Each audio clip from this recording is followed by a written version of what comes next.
And we are live. Back of the Bullpen, Season 2, Episode 3. I am Jason Wojciechowski, as I have always been. Actually, that's not true. I used to go by a different last name. Who co-host, identify yourself. Who are you this week?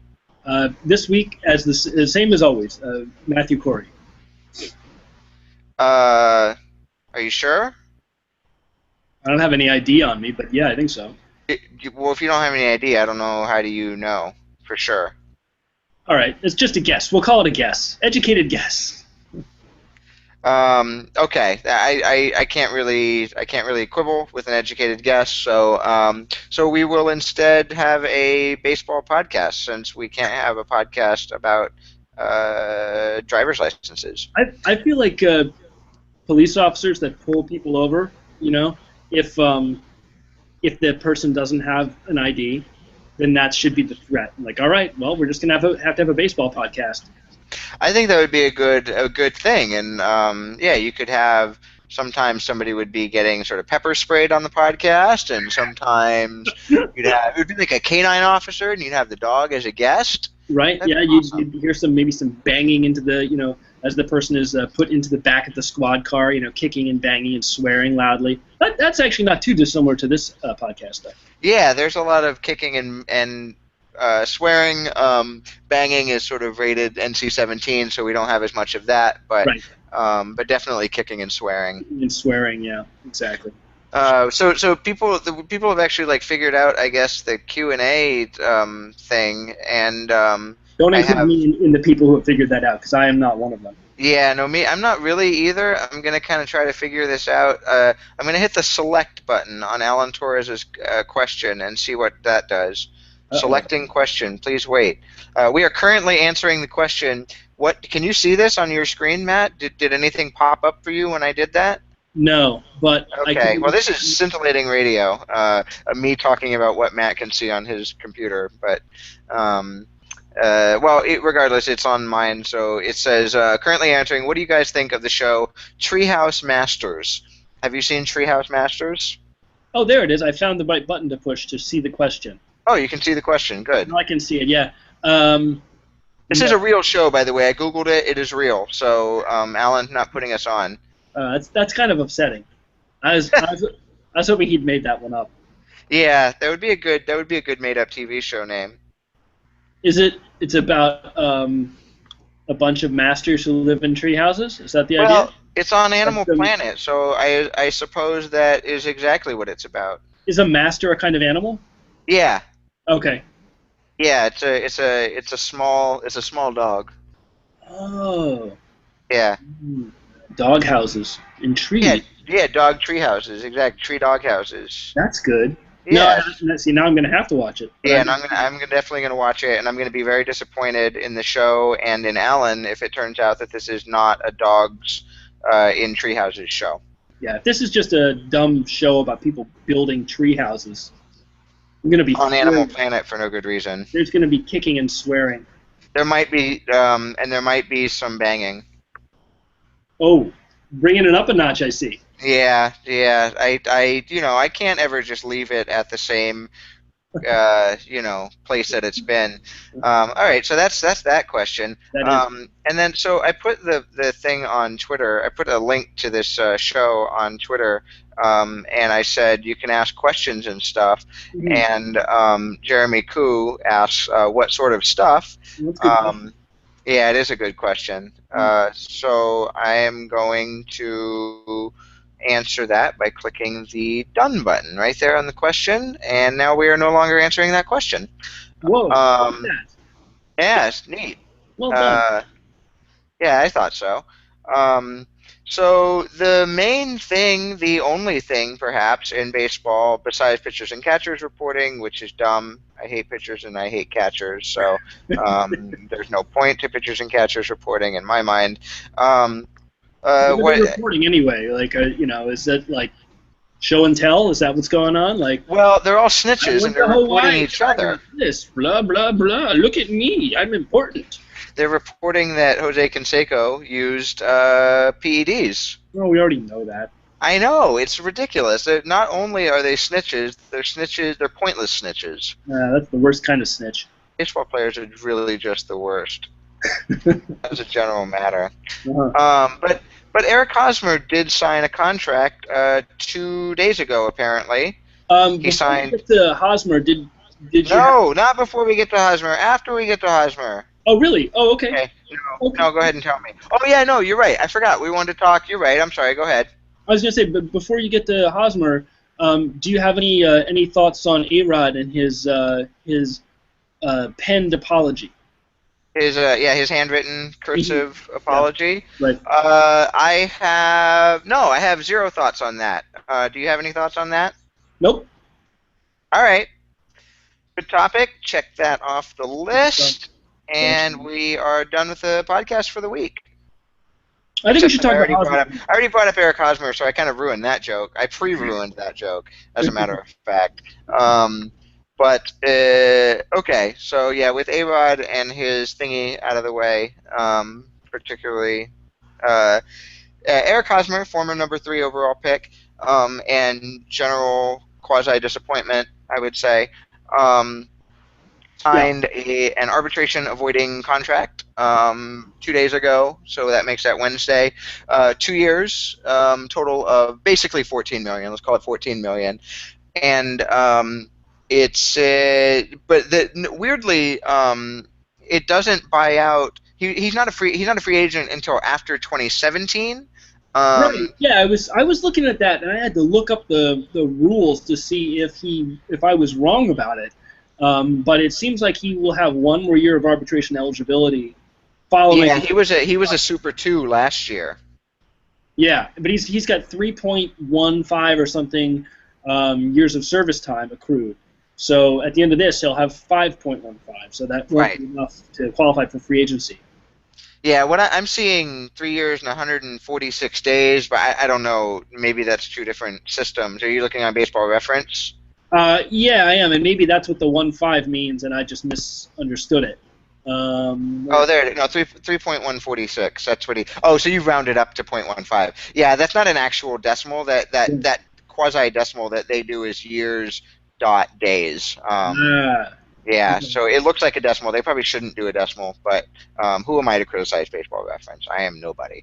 So yeah, he'll be right. He'll be at 5.146 at the end of this contract, and that leaves him, what is it, like 20 days short of 6? I don't remember how many days or count as a full year, but just short of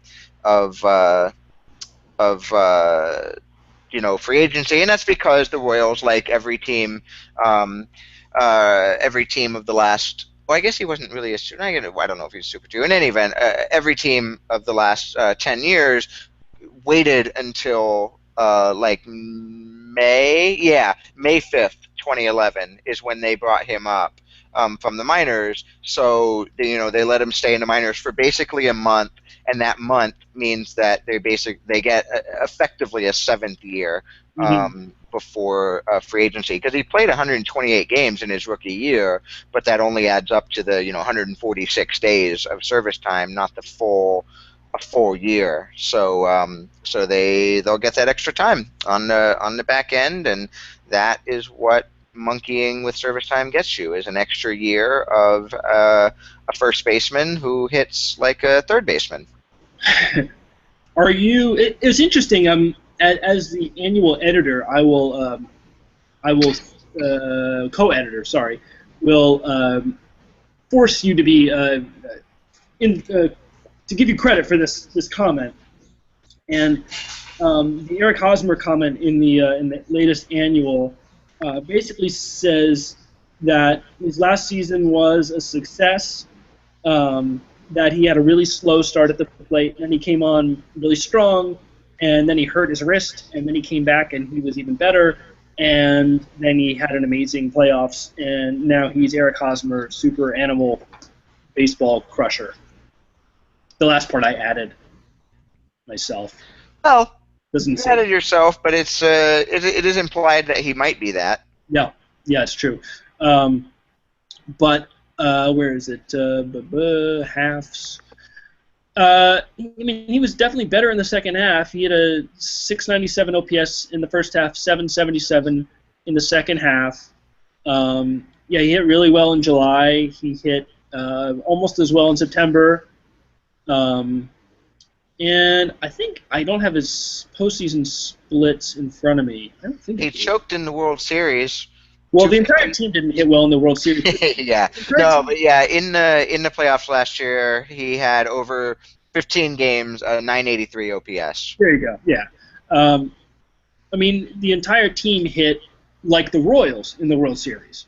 So I Yeah, wouldn't even say they choked. They almost hit right to their season norm. It was in the ALCS and the ALDS, and of course against the A's in that one sad game. Sorry to bring that up. Um, it happened. it did. Therefore, it has to be talked about. It existed. Um, but I mean, are you buying the Eric Hosmer is now Eric Hosmer amazing super hitter, or is he the same guy with with the career whatever it is? I don't know. 104 OPS plus for Yeah, his career. kind of crappy uh, batting stats. Yeah, I mean the it's interesting because I mean a year, as I think I've said or you've said or somebody said on this podcast, even a year is in a certain sense a small sample. Um, and so you look at his career and he sort of bounced around. In that first short season, he had a 118 OPS plus, which is still actually really not stellar for a first baseman. It's good for a first baseman. It's not even good for a first baseman actually. Um, and then he had a terrible 81 the next year, and then 118 again last year, and it's like, oh, he's turning it back on, and then 98 again this year. Except that there's reasons to think with the halves, and maybe he turned a corner, and it's hard. It's harder, I think, for me to write someone off. He came up and he hit well, particularly for a 21-year-old in the major leagues, and it's like, wow, Eric Hosmer is about to be a star first baseman. Um, and then when he doesn't, um, now it becomes a thing where if he was a 10th round draft pick, you might say, well, that was flat. That was Bob Hamlin. I mean, I don't know who of our listeners remember Bob Hamlin, but another Royals first baseman. I don't know if I'm even saying his name right, but I think he won the although Hamlin was the second round draft pick, so I'm ruining my story here. But rookie of the year in 1994 with a 147 OPS plus at first base, just monster year, and then had a shitty follow up in the strike year in 90 or no 94 was the strike year, and then had a shitty follow up in the shortened year in 95. Um, Yeah, Decent in 96, pretty solid 97 when he moved to Detroit, and then after 98 he was done. So he kind of flashed in the pan. He was 26 in that rookie of the Hosmer is 21 and was a number 3 overall pick.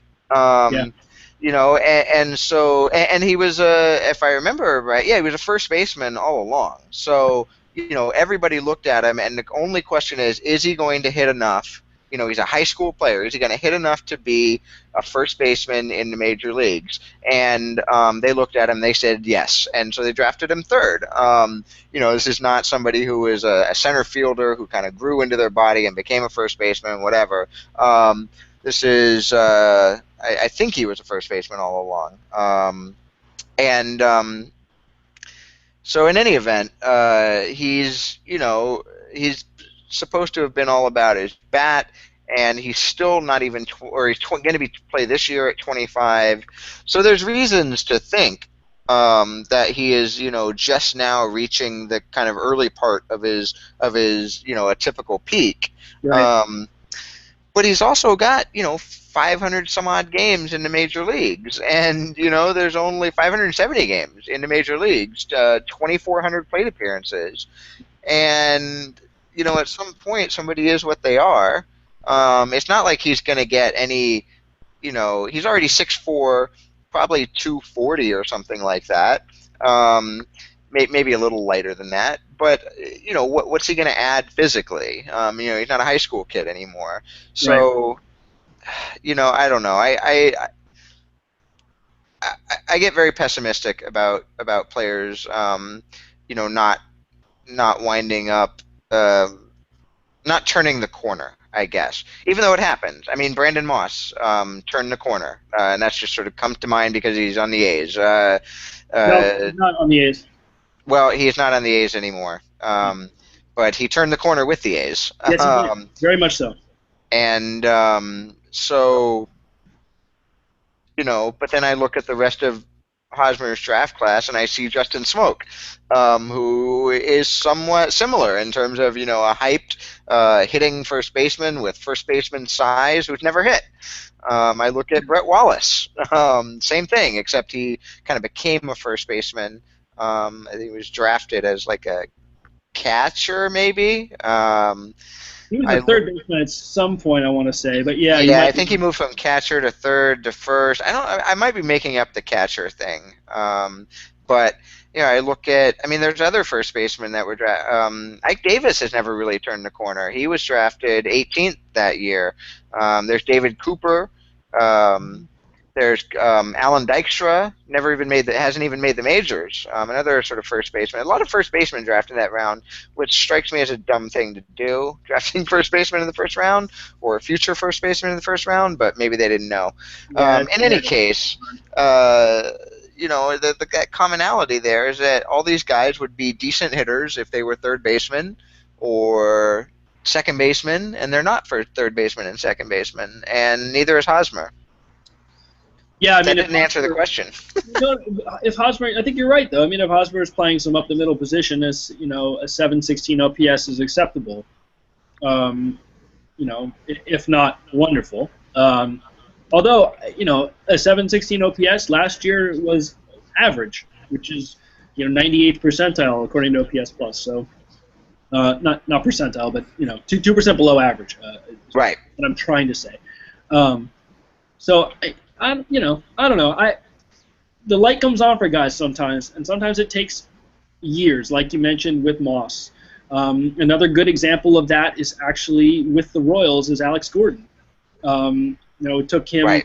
I forget what the number of years was, but something along the lines of 3 or 4 years before he actually started to really become the player he is now. I mean, they had to move him to left field, which the Royals cannot do with Eric Hosmer. But it's an odd contract because it's a 2-year deal, which they didn't have to give him because he's under team control. So what's the advantage to giving him a 2-year deal? It's cost certainty, but he's not that good. So if the only reason I would think that they would give him a 2-year deal is if they think that he's going to outperform it. Right. So I don't know. I mean, is he going to outperform it? Maybe. It's sort of interesting to look at the Royals and where they were, how they got there. We sort of were absent during that run that they had, over the postseason. And the thing that really stands out, I mean, about that is that they didn't hit like the Royals. They hit like a really good hitting team until they got to the World Series, and they started to hit like the Royals again. And shock of all shocks, they lost. Although they could have easily won. I mean, they came so close to winning. So Yeah, it's not like they got swept or anything. no, not at all. But it's an easy narrative that I just spat out, even if it's wrong. But I think, with Shields gone, they're gonna, and they've had such, a strong bullpen over the last 3 years. They've had the best bullpen, at least according to Fangraphs WAR. They've had the best bullpen in baseball 2 out of the last 3 years, and the one year they weren't the best bullpen in baseball, they were the second best. So it strikes me that's not. I don't know. I'm inherently suspicious of bullpen success. I feel like at any given time, I mean, it's really true of any part of baseball. The more I am a fan and the more I follow the sport, the more I see this could just explode at any second, from any vantage point. It's almost like watching my children just walk around and go, oh my God, they get hit by a car. They get, airplane could fall on their head. That, they're going to trip over that. They're going to bump into that. Something horrible is about to happen here is the point. And so I feel like the Royals need Hosmer this year more than they needed him in the past. Probably. I mean, maybe their bullpen will be the best in the game again. I feel like that's unlikely.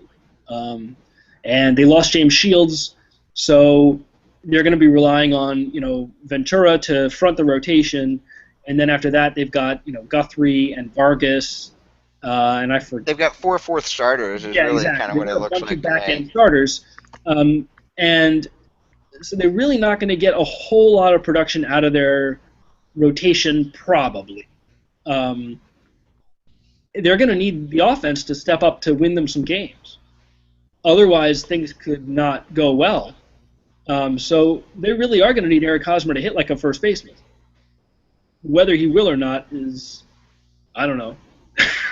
How's that for an answer? I don't have the first damn idea. Um, I mean, Yeah, and it's interesting to take a team that well, I mean, they didn't make no changes, but if we consider that they, on most of our measures of luck and random variation, they were not they overperformed last year, yeah, and then even in overperforming, did not win their division. Got to a wild card and had had some good fortune in the wild card game, as any wild card game winner. Well, that's not true. The Giants just sort of dominated their wild card game, um, but but took that team and added to it a DH, a gimpy DH, Alex Rios, and Edison Volquez. And lost James Shields.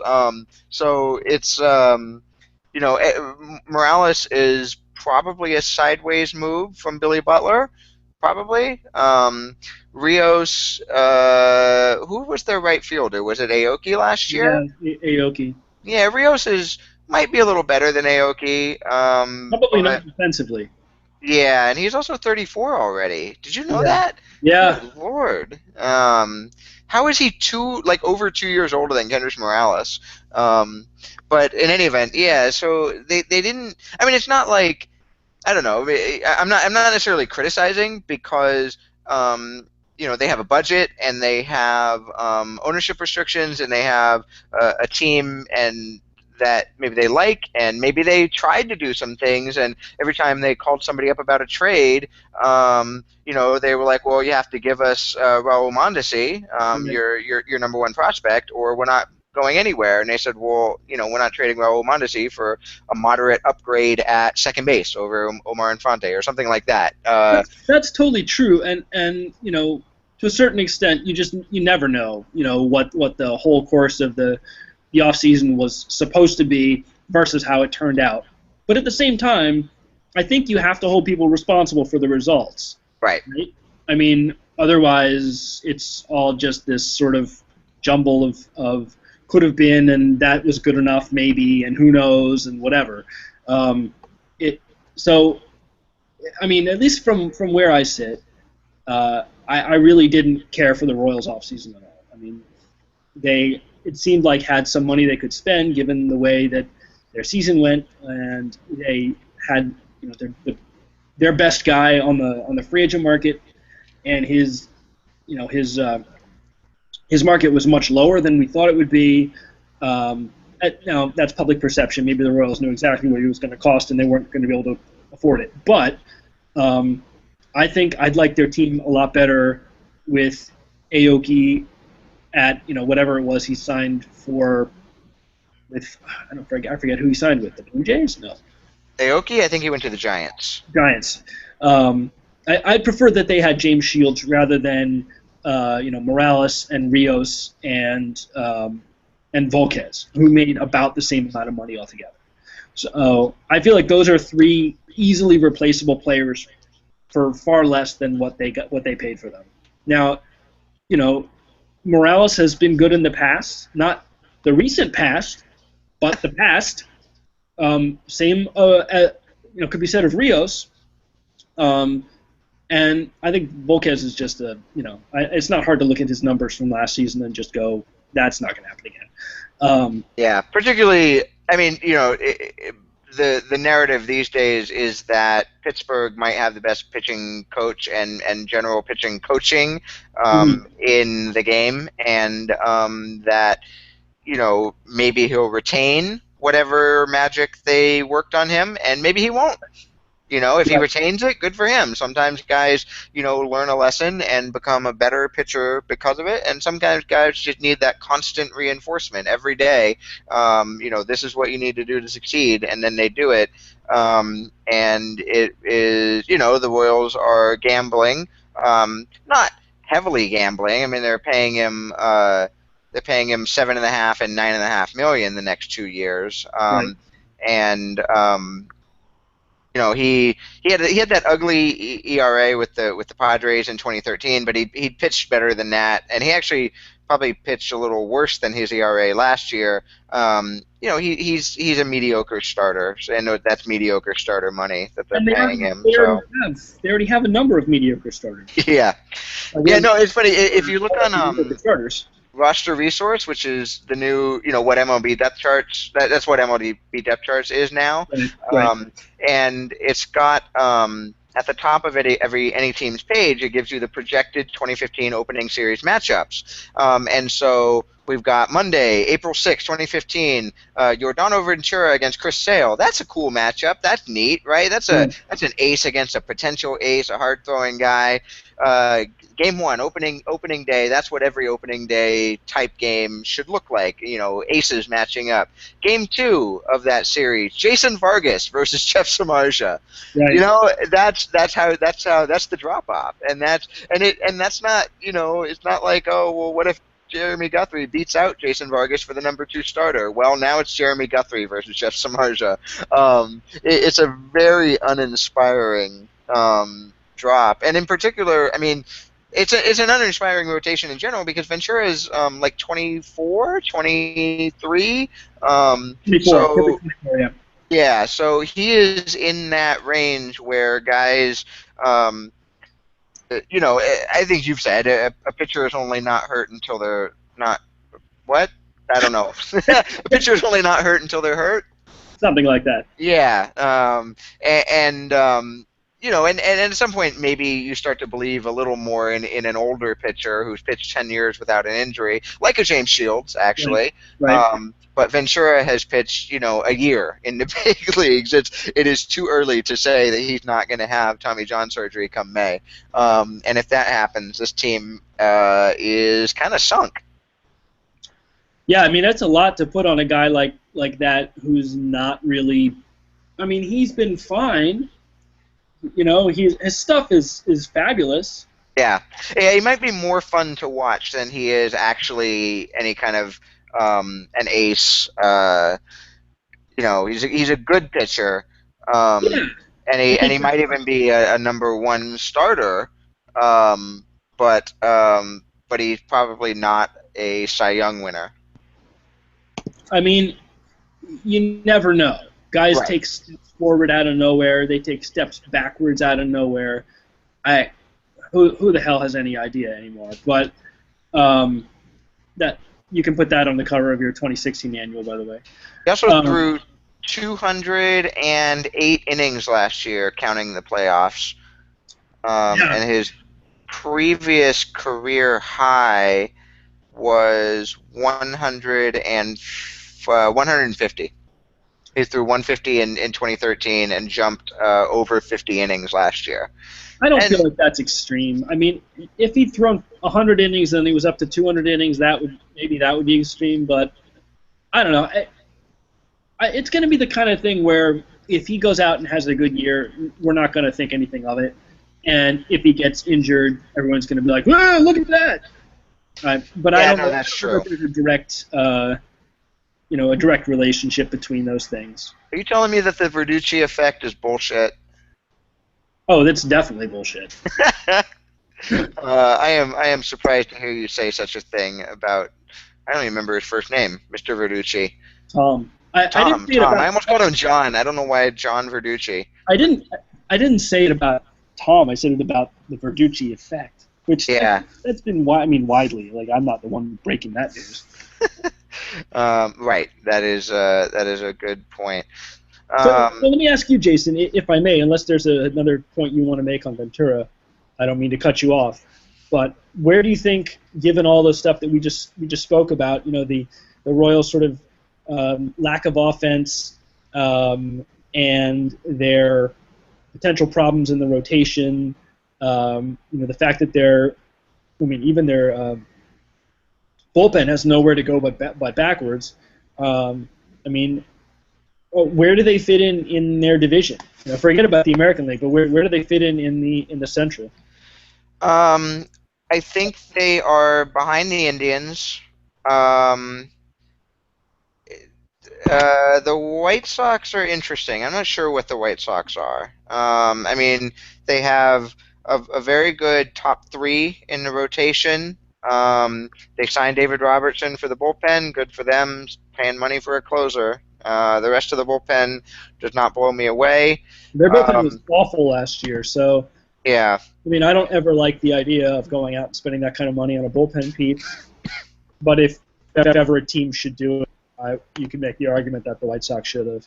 yeah, and I mean, they've got a legit star at first base. Jose Abreu did exactly what they paid him to do last year, and hey, looks like sometimes scouts know what they're talking about.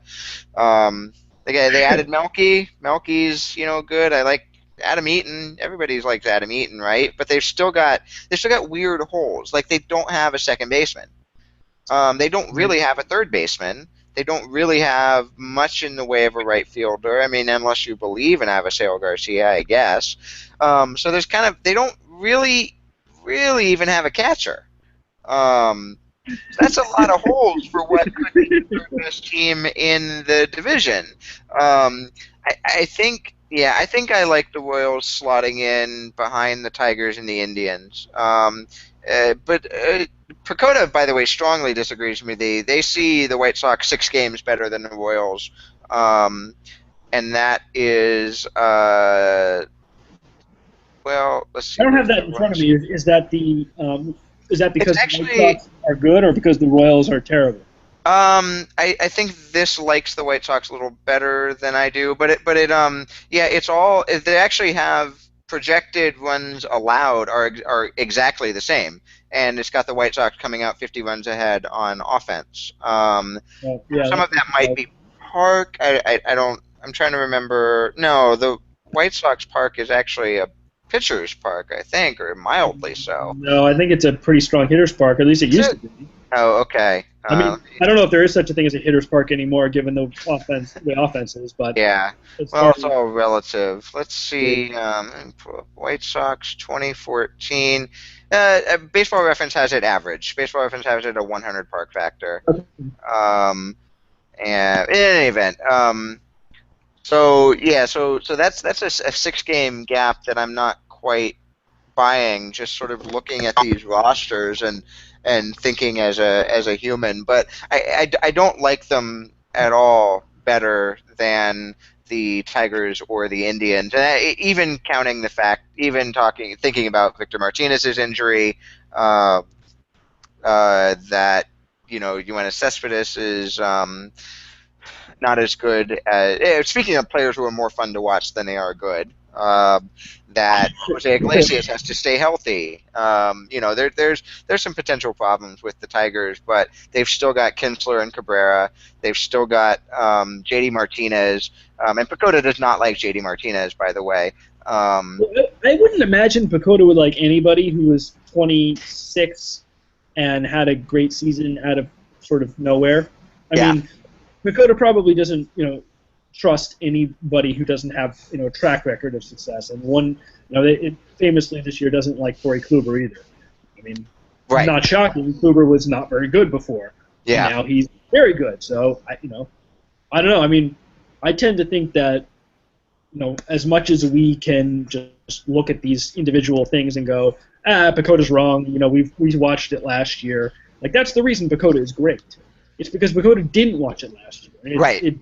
it's not suckered in by seeing Kluber win the Cy Young Award, and it knows the whole history, and it says, yeah, chances are not good that Corey Kluber is this good. I mean, it's going to miss on some, but it's also going to hit on some that we're going to miss on. Yeah, because we convince ourselves that you can always find a reason for a breakout. hmm And you can point to, people wrote articles. There were good articles written about how JD Martinez completely changed his swing, and Corey Kluber taking a step up in his pitches and his stuff and his command. And I think Doug Thorburns written about his mechanics. And Pacoda says, Pacoda doesn't know about these things, so we say, well, Pacoda's dumb. But you're right, Pacoda is intentionally dumb, because we've learned that many times those stories do not hold. Whether that's because we sort of fit the facts to the narrative, or we fit the I don't know what we did. Yeah, we fit the facts to the narrative, or because there was legitimate JD Martinez changed his swing, but maybe it doesn't work out like long term. Maybe pitchers spend all winter studying it and find the hole that they didn't find before, because they didn't need to find a hole in JD Martinez prior to 2014. Because he was all holes, and they didn't need to worry about Corey Kluber and his fastball. And but maybe now they find something, and maybe Martinez can't quite hold on to whatever magic he had in his swing, because he spent an entire offseason not swinging in baseball games. And Kluber, maybe loses just half a mile off the fastball or whatever, and that's enough to just cause things to not quite fit together in the perfect sort of puzzle that he had put together last year. Who Yep. knows? Yep. As is the motto of this podcast. Have you realized how shitty the Tigers pitching has all of a sudden become? I was just going to ask you about the Tigers pitch. That's hilarious. Yeah, I mean they traded Porcello. I have always said it without the ch, but I've never met the man, so Okay. We'd probably just say, "Hey, Rick." Anyway. yeah, All right, we'll just call him Rick. So they traded Rick, yeah, and they got back, Yoenis Cespedes, who will probably be helpful considering, the injuries to injury to Victor Martinez, the injury that will happen to Miguel Cabrera, and what may or may not be, the real JD Martinez. But yeah, they got David Price, who's going to be gone probably after this year. I mean, they certainly haven't locked him up yet, and it doesn't seem like there would be any reason for Bryce to sign an extension now. They've got Verlander locked up till whatever it is. come basically. Whatever, yeah. I mean, it's hard to be optimistic about him, but I'm going to guess Pacoda is, just based on how good he's been in the past. Although I haven't looked it up, so I'm going to look it up. Yeah, some of that is, of course, Pacoda looks back, I think, 5 years, and so from 2009 to 2013, Verlander is probably the best pitcher in baseball, or at least in the conversation, as we say. And then the other thing is that Verlander's peripherals were much better than his ERA last year. Yes. And and you might even point to sequencing rather than his pitches got more hittable, because his BABIP was actually almost identical with 2013, when he still had a not quite Verlander year, but still a pretty good year. Right. And so you start looking around at what is the cause of this. So the peripherals are getting worse than his peak, but not as fast as the ERA is. So maybe there's reason to think that the ERA can still come back to above average, rather than that sort of fourth or fifth starter number that he put up last year, or worse. Well, fifth starter, I would say, in the modern game. The strikeout numbers were just so far down last year. I mean, he had struck out. We'll go back to 2009, just because that's when he became amazing. But he struck out 27% of the batters he faced in 2009, 23% in 2010, 25% in 2011, 25% in 2012, 23.5% in 2013, and then last year 17.8%. Which is significant. significant drop off. I mean, which of these things does not belong here? Which of these things is not the same? La la la la la. It's it could be a blip, but it's pretty scary looking. I mean, everything else is more or less, in line with where he was before. His BABIP was almost exactly the same as the year before. The batting average that he gave up was about the same. His WHIP was about the same. I guess he left on base percentage is much lower, so that could hurt his ERA. But I don't know. That's one of the things I'm really curious to see, because if he's Verlander, then the Tigers may be okay. I mean, but if he's like you said, if he's a fourth starter, I don't know. That's gonna look. They're gonna be stuck with him and Miguel Cabrera, who can hit when he's gonna be in the lineup, and that's yikes. That's Yeah. $60 million for not a whole lot of production. Yeah, and Verlander's also, it's somebody loses 2 strikeouts per 9 off of their total, and you say, he might bounce back. A 31-year-old pitcher, who's got thousands well, maybe not thousands, but a lot of of innings on his arm, loses those 2 strikeouts, and it looks a little bit more scary. Yeah, I mean, he was. It's been 240, 224, 250, 240, 220 plus playoff innings. That it's a lot of innings on the arm, and he's a big guy. He's got the sort of prototypical pitcher physicality, I guess, but nobody's immune from the stresses that you put on the arm, except for R.A. Dickey, who's immune because he doesn't have that ligament. But nobody else is immune from the stresses of pitching. And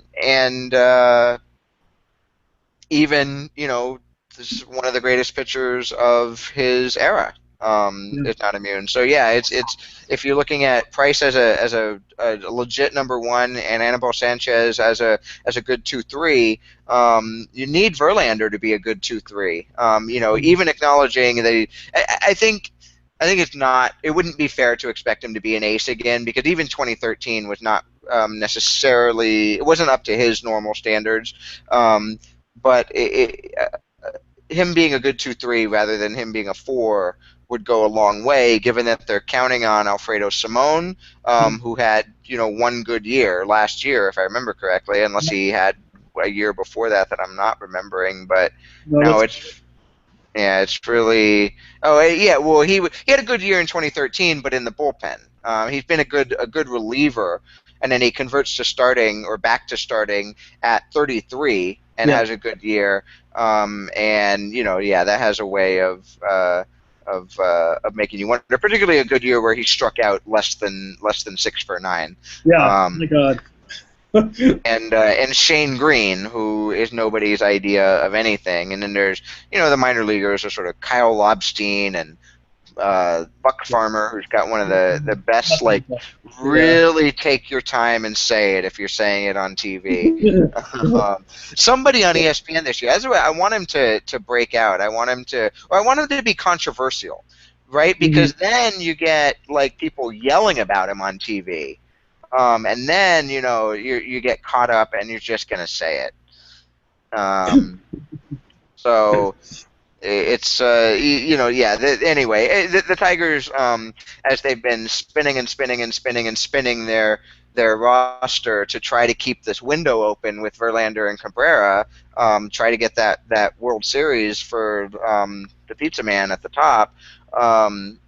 Don't have a great farm system to fill in some of these gaps, because they've been, they traded for Miguel Cabrera and players like that. So, and nobody's done it better, I think, than Dombrowski in terms of who he's acquired and how he's acquired them and managing to keep the role going. But I would say, how bad does the Doug Fister trade look now? I mean, it looks pretty awful when it happened. Everyone was like, Robbie Ray? And then Robbie Ray was terrible last year. And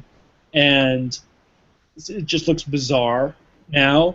I mean, then and now it looks utterly terrible. I mean, they could really use Fister in that rotation right now, and he's he like Price, he's a year away from free agency. I mean, they'd still have him if they hadn't traded him. So Yeah, they turned Doug Fister into Ian Kroll, who's a decent reliever, Steve Lombardozzi, who's I don't know. middle infielder, nothing. Yeah. Um, and Shane Green, which Right. is who And Ray then gets traded for. So that's not, yeah. Whereas Fister did he have basically? He's got an interesting middle name. Wilds, Wildes. But yeah, I mean, he finished eighth in the Cy Young voting last year, despite 164 innings. really, Yeah, I know. I didn't even. I mean, eighth in the Cy Young voting because you don't list 10 guys on the ballot. Might mean he got like one fourth place vote or something. Let's see how many yeah, his votes share. yeah, he was Um, not as good last year, but he was still good. He was still fine. I think he was. Yeah, well, no, he was actually very good, like 155 ERA plus. He just didn't throw the innings because, Yeah, well, and he's never struck a lot of guys out, but the strikeouts took a real fall. But also so did the walks. I mean, 1.3 walks. I mean, he had kind of a David Wells looking year. yeah, it was weird. Um, Definitely weird. yeah, Everything kind of fell. I think it seemed like everyone in the league had this happen. Everyone's strikeout rate went down. Everyone's walk rate went down. yeah. That's Maybe batters are tired of striking out, and so they're swinging at David Wells, man. Yeah, he actually did. So Fister last year, 5.4 Ks per nine, 1.3 walks, and 1.0 homers. David Wells' career, 5.8 strikeouts per nine, 1.9 walk, and 1.1 homer. So Fister had a David Wells year. Now, granted, David Wells did that from '87 to 2007 in an era, when in 1990 when he struck out 5.5 per nine, that was probably around the league average. right. Right. But it's kind of you don't really think of David Wells when you think of Doug Fister. They are about as opposite physically as you can imagine. Results apparently not though. Yeah. And that's one of the joys of baseball, is it not? I agree. I agree. Do you? I don't know how long we've been going now. Do you want to move on to our last topic, i.e., our second topic, which is Cole Hamels, or should we save that for another time? Yeah, no, I mean, I put Cole Hamels on the like little show thingy, so I think we should talk about him. But let me, Okay, so please. who's just since Matt Ellsbury asked us a question, which we're technically currently answering, whether the Tigers are going to win the Central again. Would you take the Tigers or the Indians, assuming those are the two teams worth talking about in the Central, in the Central? I think I'd take the Tigers, but it wouldn't be by much. Um, Pacoda has them one game apart, but for yeah. what it's Okay. worth, the Tigers by one over the Indians. I think well, and that's with Pacoda not liking Corey Kluber. So Yeah, yeah. Kluber Kluber, that also does not like Carlos Carrasco, who had a pretty. Did he get? Am I thinking of someone else, or did he also have kind of a breakout year last year? No, yeah, Carrasco had a breakout year last year yeah, too. So yeah, he doesn't like either of them. he's the number two in Cleveland now, right? Yeah, I mean, unless you like, maybe Salazar. Salazar and Carrasco are both pretty good. Yeah, Um, I think I like Cleveland. I think I prefer Cleveland. I think there's a few older guys they're counting on, but yeah, I mean the question I guess is Brantley, Kluber, Carrasco, and maybe even Salazar, and to an extent Brandon Moss. Are these players the players they've been last year, and in Moss's case, kind of the last 2 years, or do they all fall back to the point right. where they kind of fall back behind the Tigers, or do they outperform what all the projection systems say because none of them have the track record where they're going to be projected highly? Whereas I feel like the Tigers have guys with track records who are more likely to have downside. Cabrera gets hurt. Kinsler's never really been a problem, but he's getting older. You never know. Is Cespedes as good as this? They have Martinez possibly up. Is Victor Martinez come back healthy? Is Verlander this good? So I feel like in terms of the track records, but guys who could go down, that's the Tigers. Track records or lack of track record, but guys who could go up, that's the Indians. And if they're close in a sort of projection model, that makes me want to bet more on the Indians, I think. Plus, I'm just tired a little bit of the Tigers being at the top. They win too much. They do. They win a lot, which is good for them. I Very feel good like, for them. I feel like their bullpen is going to be better because it would be hard to be worse. Um, and they have about the same guys, so that random fluctuation of talent quality will sort of work in their favor a little bit. Um, I think they have enough guys who are legitimate star power guys who will um, you know help that team enough. I think the way you put it is good. About Verlander. It's probably not fair to expect him to be an ace. I think he could improve a little bit, and he could get a little luckier than he got last year, and that would look a whole lot better in terms of final results.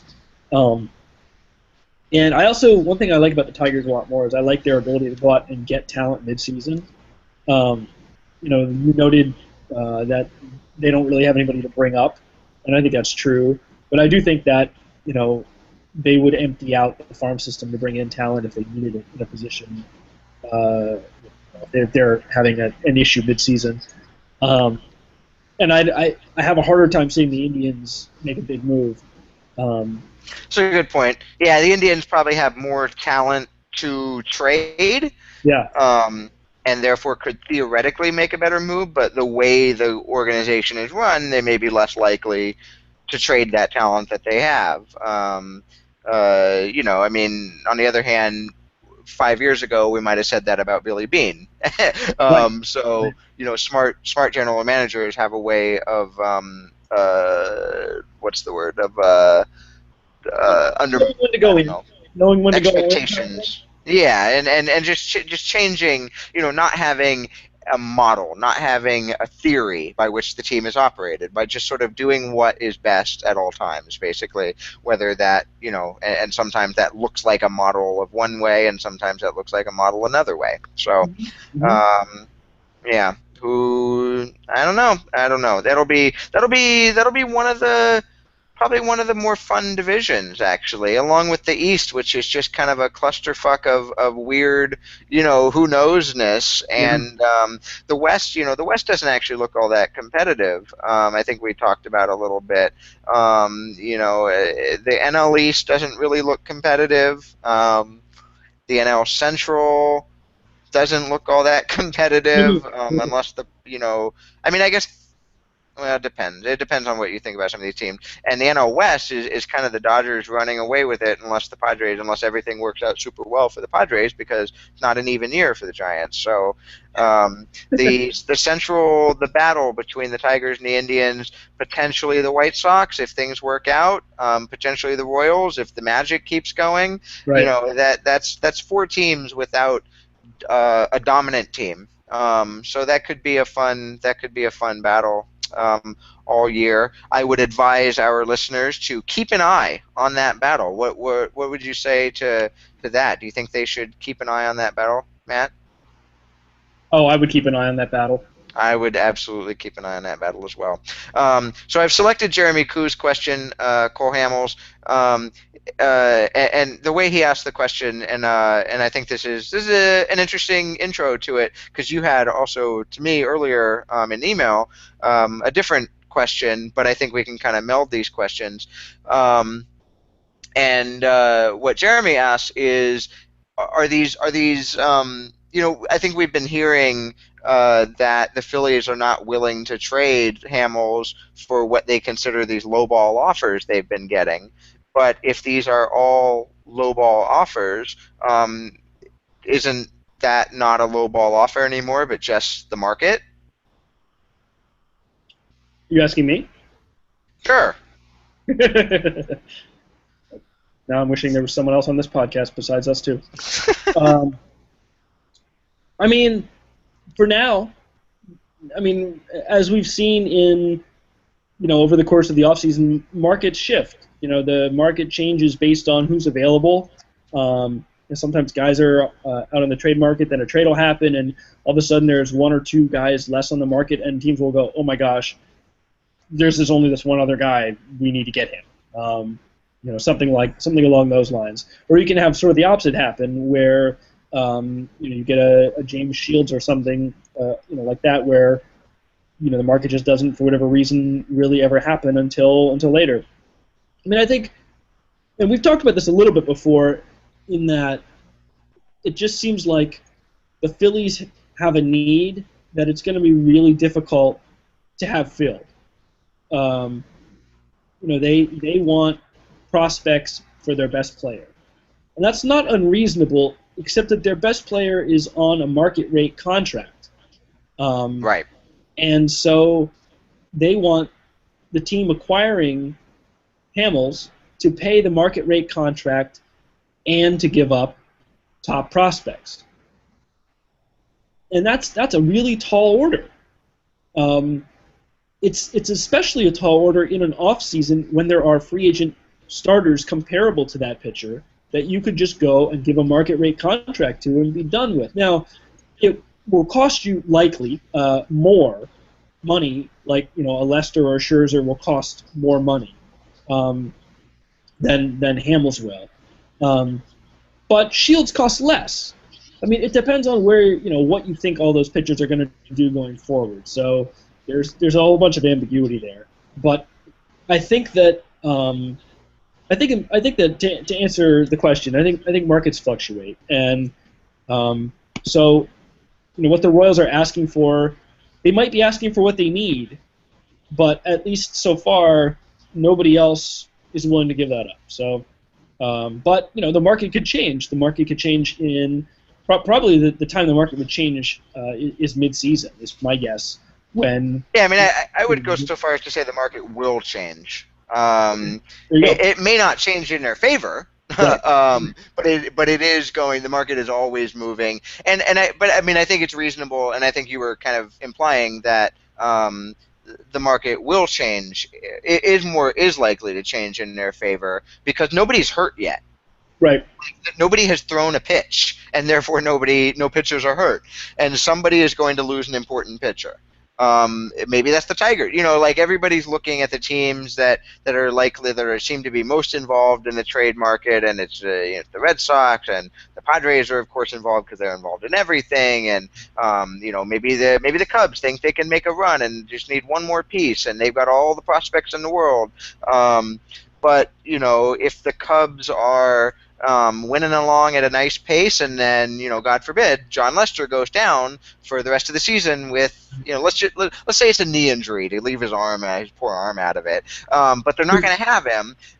But they could compete, and plus Hamels on a long-term contract. At that point, maybe you make the sort of now and later move and trade Addison Russell for him, and the Phillies say hell yes, because that's who they're holding out for, is someone like that. Like everybody's team is full right now. Everybody's got what is the cliches about like spring training, like I don't know, everybody's in first place and all of that stuff, and everybody is in the best shape of their lives, and all of that, but not for long. People will start to get hurt. Teams who think they're good, like if the Red Sox start off 5-20 or whatever, suddenly they might fall out of the Cole Hamels trade market. Although again, he's a long-term asset, not a short-term one. Yeah, but you're taking on risk when you acquire a pitcher on a long-term. Right. You're taking on a lot of risk, and so there's no reason to pay a pitcher now and agree to pay them 3 years down the line when your team is terrible now. You can just start that clock on a different pitcher later. Right. There's not an infinite number of Cole Hamelses, but there are others, like you said. And if you're the Red Sox, you have the money each off season to go for that one other guy. Right. You may not always get him, but you're not the A's having to do whatever it takes to trade for 3 months of John Lester, because there's no other way you're ever going to have John Lester except by developing him. So the Red Sox are not in that position. You kind of wonder if if maybe if the A's had tried to trade for, instead of Lester, they tried to trade for like a Hamels. Instead of getting Samardzija and Hamill and Lester, what if they pooled their stuff and gone after a long-term asset? Now, obviously, there's a financial implication there too, but if Yeah, the I mean Hamels would literally be a quarter of their payroll, maybe slightly more.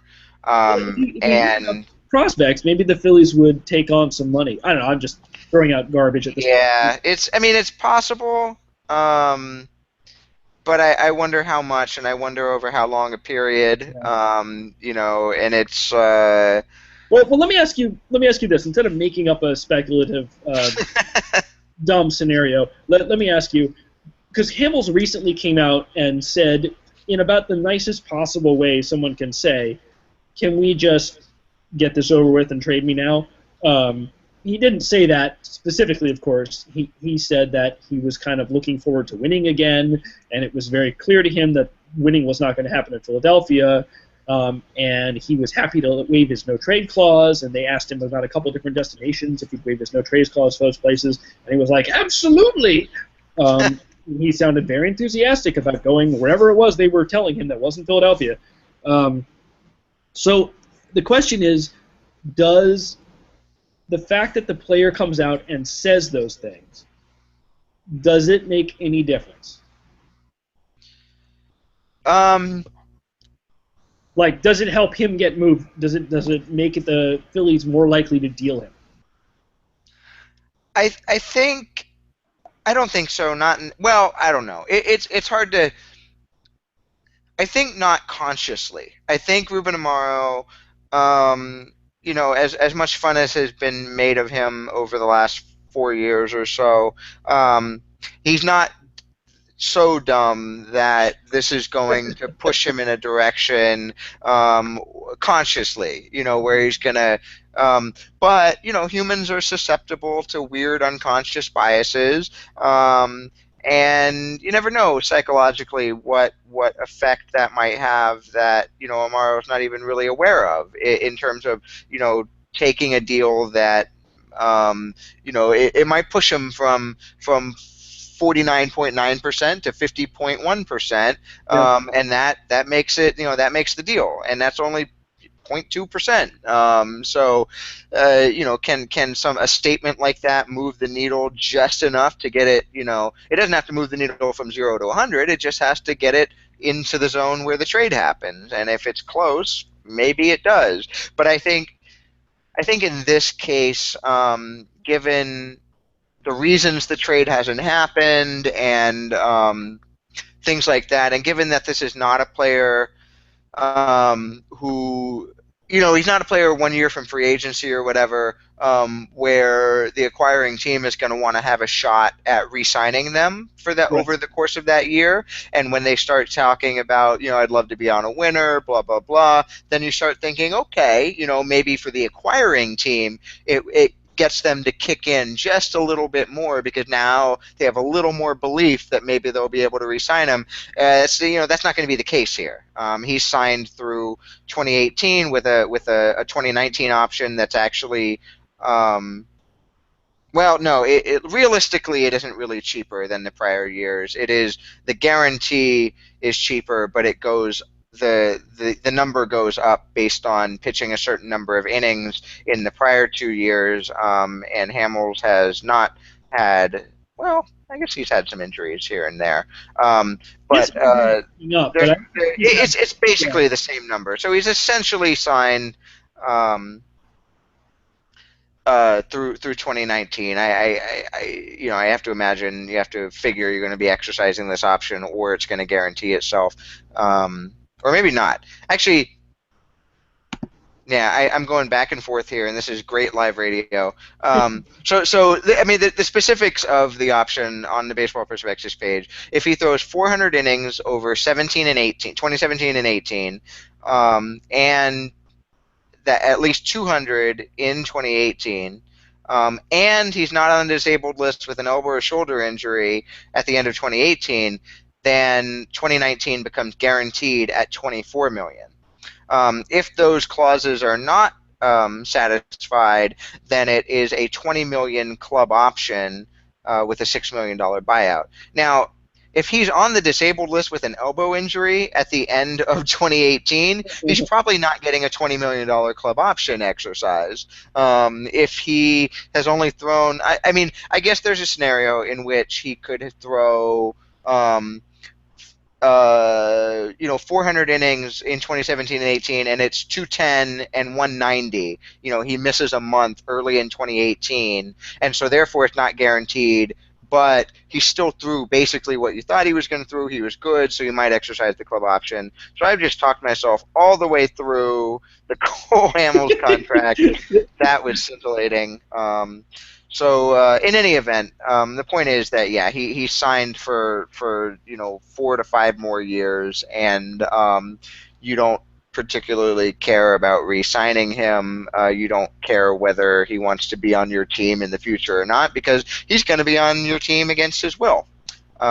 So whatever he says it shouldn't make a difference to the acquiring team. In my opinion, shouldn't make a difference to the Phillies, but might make some small, tiny difference. I think that's true. How does this end up? Uh, uh, I don't know. I look at the farm systems of He's the gonna get teams that are traded. tracing him. Yeah, they're drawing him on very thin paper. The farm systems of the teams that are chasing him, and the sort of possible downsides in some of those rotations. And I feel like the Red Sox end up with him when um, Kelly or Masterson or even Buckholz gets hurt or underperforms. They've got. I think we talked about this 2 podcasts ago. They got a lot of upside in the rotation and a lot of downside. Yeah. And so when one of those downsides hits, maybe they up their offer a little bit to the point where the Phillies say that's the offer we wanted. That is what gets us to trade. The best pitcher on the market, and they finally do it. And I don't see the Padres having the quality of prospects, not after all these moves they made, necessarily. I mean, I might be underrating their system. No, I think if the I'm trying to Padres were remember. gonna, if it was going to happen with the Padres, it would have already happened. I'm sure Preller called them and said, you know, take ten prospects, whichever ones you want. Yeah, So that's what the rumor reporters have reported, that that there's not a good match in terms of prospects. Um, the main issue I have with the Red Sox potentially getting Hamels is that it seems like the two players that the Phillies are fixated on, at least, and I'm going entirely based on rumor reporters here, um, are Mookie Betts and Blake Swihart. And I have a really hard time seeing the Red Sox trade either of those guys. Um, and it's it could definitely happen, and you can concoct a scenario where Christian Vasquez hits pretty well, and Shane Victorino is healthy, and those two players become to some extent extraneous, at least for this year. I mean, the Red Sox aren't counting on Swihart to help them this year, but I think they are counting on Betts. So I'd have a hard time believing that the Red Sox would go, you know what, Wade Miley's hurt. All right, fine, we'll give up Mookie Betts. I don't think they would. Now, it's possible that they would call the Phillies and say, maybe we can try to make this work. Would you consider taking, and some other? I mean, there's going to have to be some give and take. But if the Phillies are fixated on those two guys, I don't think it's ever going to happen. yeah. I'm interested. Swihart being the sort of stumbling block is interesting to me because I hate catching prospects. They're kind of terrible, and sometimes they're not, and but weird things happen with catching prospects and with catchers in general, and it's such a strange defensive position, and dealing with projecting the bat and things like that. This is one of the dozens of reasons why I'm not a GM, but I feel like I would just like trade a catching prospect. I'm like, do you want a catching? Yeah, I don't know. I almost believe there's no such thing as a catching prospect more than there's no such thing as a pitching prospect. Um, and so it is interesting to me that Swihart is so well regarded, that he is keeping them from acquiring. On the other hand, um, as you said, the issue is not. This isn't a pre free agency Cole Hamels, who is making got 2 years left at under market rates. This is a market rate. Second biggest pitcher contract at the time it was signed. Cole Hamels. So. Thinking in terms of what's the what's the economic term, surplus value. Yeah. There's a lot of potential for Swihart to provide a ton of value at $500,000 a year, given how I hard think it is to find a catcher who can hit. I think if the Phillies are going to go, you know what, we'll pay, and I'm making this number up, but we'll pay $7.5 million annually of Hamels deal. Well, in that case, I think that the calculation changes drastically. Right. Um, you know, and if they say we'll pick up $5 million a year from Hamels deal, I mean that probably changes it, too. If we'll pick up 10, whatever the number is, there's probably somewhere in there where they can pick up enough money and get Swihart or Betts or whatever it is they want. But yeah, it's just a really tall order to give up one of your best prospects, one of the best prospects in the game.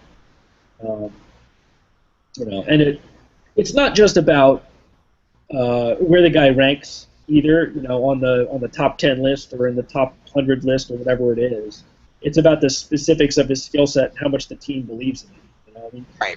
if the team didn't believe in these two guys, as to the extent that they do, they would easily ship them out. I mean, or not easily, but for a Hamels, I would imagine that they would. And if the Phillies wanted Henry Owens, who's depending on who you talk to, the Red Sox best pitching prospect, Owens would be in Philadelphia right now.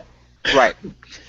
Yeah, no, right. If the Red Sox had Gian Gomez starting at catcher right now, and for the next 4 years, likely that paints Swihart in a much different light, regardless of how good he. I mean, with that I mean. And that kind of consideration makes me think that the Cubs might actually be the landing place, because Addison Russell is like the number anywhere from 2 to 4 or 2 to 5, say, prospect in the game, but he's shortstop, and the Cubs seem to just have them coming out their ears. So if there's anyone who can give up the number 4 prospect in a game, let's just say 4, it is the team that already has Starlin Castro and already has Javi Baez, I guess, and already has behind them. They've got I mean, Gleyber Torres is not a top 100 guy, but he's someone that people are talking about as a sort of youngster, a very youngster, coming up through the system, and could be another one. And they've just got. They're moving players around to positions that they wouldn't necessarily play, because there's no they've got too many good players at positions that are typically difficult to fill. So it's and at some point it makes more sense to turn that into a position that you've got filled currently with Kyle Hendricks, than it does to stick Addison Russell in left field or something to replace Chris Coughlin. On the other hand, I understand the Cubs holding out because they don't know that they're going to be competitive this year. Russell is a ton to give up, or would be a ton to give up, as would Chris Bryant be a ton to give up. I'm assuming the Phillies would be happy with either. So there's no reason to give them up right now if you think that if you wait them out, you can get them for get him for Kyle Schwarber and Billy McKinney or something, or maybe not even that much. Kyle Schwarber and Dwayne Underwood, whatever package you put together that doesn't include, a top five overall prospect. Right. Right. So. I sort of, I get it from all perspectives. And the Phillies, the other thing, like the Phillies are. I feel like a lot of people, and I know a lot of Phillies fans, the sort of smart Phillies bloggers. A lot of them have been very much, stop saying that Amaro has to trade Hamels now, because he doesn't. Like I think people are sometimes treating this like Hamels is a free agent after 2015, because that's usually when these kinds of trade rumors are cropping up. Right. Is because a guy is going to be a free agent and the team isn't competitive, so they've got to get something for him now. And that's not this. Theoretically, he could pitch all year in 2015, and he's a year older. He's maybe a year less valuable. Maybe he gets hurt. But maybe it's not just me. Like I said earlier, maybe it's not just he gets hurt. There's other players around the league who can get hurt that make him more valuable because now the demand is the same, but the supply is lower. So there's no real great reason for the Phillies to act unless they actually get what they want, because you can't trade the one player on your team who can bring back premium prospects and make your minor league system look a little better than it has if you're not satisfied with that return. Well, so I think the one thing that is sort of missed by that analysis, and I don't think that's wrong per se, but I think it underestimates the possibility of injury, or just of a bad year. Jeff Sullivan at Fox Sports wrote about this, and he looked at a 30-year window of pitchers who, between the ages of 28 and 30, threw at least 600 innings and worth at least 3 wins above replacement per 200 innings, by both WAR metrics on Fangraphs. And there were 19 guys. And then he went through to look at how their age 31 season went and whether or not they were as good that year. And it was like 8 or 9 guys. I mean, pitchers just they get hurt and they don't pitch as well, and that's just the nature of the position. And I think we look at a guy like Hamels and we go, wow, he's really good. He's been really good. And I think that there is a realistic chance that something happens and he is not as good, or he's injured sometime over the course of this season. And it could happen any time, or not at all, certainly. And the Phillies are rolling the dice on that possibility, and they're hoping that by waiting they'll get a better offer. The thing to me is Hamels is not going to get younger. Now his contract will get cheaper, but he will get older, and he's coming off probably his best season, maybe one of his best seasons. I don't have it in front of me, I should, but going from memory, I believe it's one of his best seasons. And so I think it's sort of unlikely to repeat that season, especially considering the team behind him. He's just not going to look as good. So just holding on to him and waiting for a better return is fine if he just maintains the same value. But as you said earlier, the market changes constantly. Well, part of that is because at least during the season, the players change too, and so I kind of wonder about the wisdom of that. Now, of course, it depends on the specifics. Maybe everyone is horribly lowballing the Phillies and only saying they'll give up their worst prospects for Hamels. So in that case, maybe there's nothing Amaro can do. But if I were him, I would try to get the best guys I could before Hamels threw a pitch for me this season. I think there's real danger in waiting.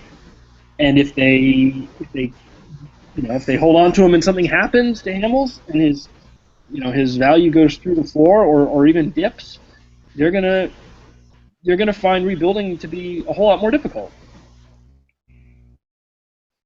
I'm done talking now. No, yeah, no, that's I don't know that I have a response. Hmm, I don't that's know fine. that I have a response to anything. I just wanted you to know that I was finished with No, I think that's no. that rant.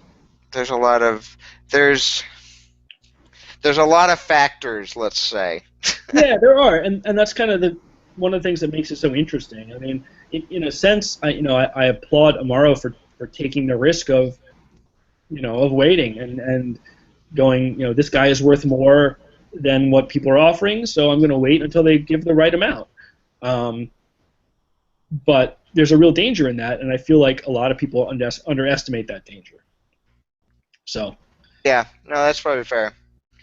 anyway. Um, do you think we have done this for long enough? I think we've done it Oh, for yeah. quite a while. Yep. I think we're good. Okay, so we are back down to zero viewers apparently. We had a couple. We had some good questions. Thank you for questions, Matt Ellsbury, Andrew, Jeremy Koo rather, and Alan Torres Mhm. asked some good questions, and that it'd be pretty cool if we could sort of build that in, or it might not. It might get horrible and overwhelming. But for the moment, seems like it would be pretty cool. Yeah, we will see you again probably next week. Yeah, Yeah. Matt, Next. closing words, parting shots, as they say. Uh, no, other than I may be doing, or actually, I may be sort of piggybacking onto someone else's work. Paul Boyer, I think is how you pronounce his name, Yeah, that's what I've heard. um, is uh, is going to be setting up a Stratego tournament, um, and it should be fun. If anyone's ever played Stratego, I used to play a lot as a kid. I haven't played in years, but we're hoping to do an online kind of setup where with a sort of a tournament style. Paul's going to take the lead on setting it all up. But if anybody is interested in joining, I don't know exactly how it's going to work yet, how many slots we have open, but I think we have a fair amount. So if anyone is interested in joining, hit me or even better, hit Paul up on the Twitter, and we'll see what we can do to get you included. Okay, I'm done now.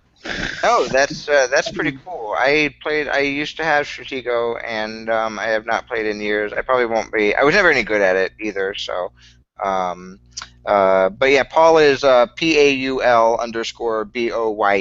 on the Twitter box. Yeah, thank you. Um, Matt is Matty 2000 as always. So either one of them for the Stratego tournament. Yay! Cool. All Well, right. See you, Matt. thanks for listening. Not to you, to the listeners.